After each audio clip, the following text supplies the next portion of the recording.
Salut à tous, un petit point météo relatif à l'activité cyclonique de cette saison 2025.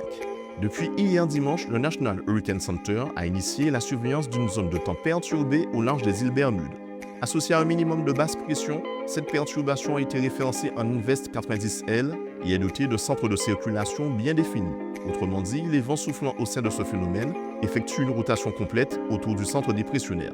L'organisation pluvio-orageuse de ce système a progressivement gagné en structuration, au point qu'au cours de ces dernières 24 heures, les prévisionnistes américains ont relevé le risque de développement cyclonique, le faisant passer de faible à élevé. Cependant, selon les spécialistes, cet Invest dispose de très peu de temps pour atteindre le stade cyclonique au cours de son déplacement orienté vers le nord-est. Cette trajectoire devrait en effet conduire ce phénomène au-dessus d'une surface maritime dont les températures seront de moins en moins propices à un développement cyclonique tropical ou subtropical. Ce système pourrait également faire face à une augmentation des vents défavorables en altitude ainsi qu'à une intrusion d'air sec sur son flanc ouest. A noter que même en cas de cyclogénèse aboutie, ce phénomène météorologique ne devrait menacer aucune terre habitée et bien évidemment, nos îles ne seront donc exposées à aucun risque cyclonique lié à cette perturbation.